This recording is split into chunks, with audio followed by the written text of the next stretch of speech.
clearly. Can you listen? The words I'm saying that I'm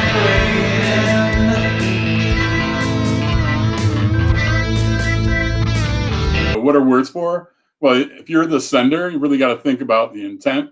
And the reason that's in a thought bubble on the left side instead of the three things there with meaning, content, and tone. Because so meaning, context, and tone, really, you put all those all together, and that's what gives you the message. The intent is kind of what puts the feeling and actually informs all of those things. Hey, Michael, how's it going? Here, I'll put him up because Laura's saying, like, hey, put me down, will you? Okay. All right, there we go. Hey, Michael. So the intent, you really got to think about that. You think about that before you even sending a message.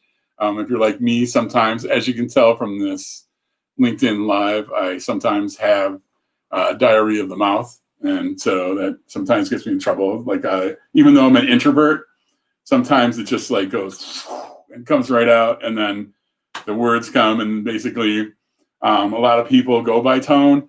And so they will throw the baby out with the bathwater or get offended at the slightest thing. And so sometimes my tone and my words and my intent will be unclear, and I will unintentionally hurt the person. So if I unintentionally do it and they received it, that's my responsibility. So technically, the intent is my communicated intent was to hurt that person, even though inside I might not have done that.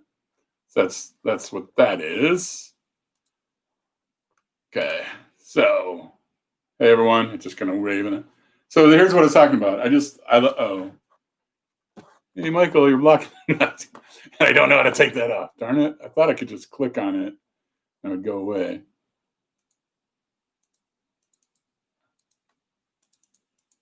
Yeah, it says show and then there's no hide. Anyway, oh here we go. Ta-da! Hey, Mark learned something. So if you're going to be using Restream, just ask me because I learned something on Restream now.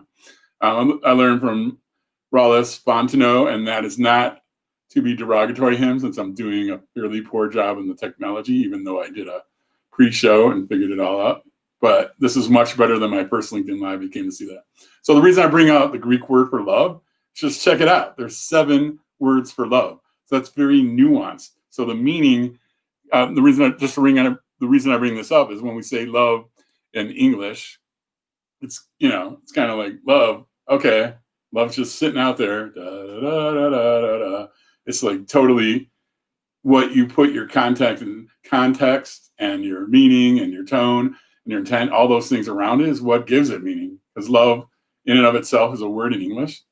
Actually, it doesn't really mean anything. I mean, just think about all the ways you can say, someone goes, oh, what'd you think of that movie? I loved it. It was great. Hey, what do you think of your wife in 20 years? Oh, I love her. She's great. I mean, you wouldn't have the same tone, but you know what I mean? So in Greek, you actually have 7 words for that. So we don't have that in English. So these 4 things, context, intent, tone, and meaning are really important.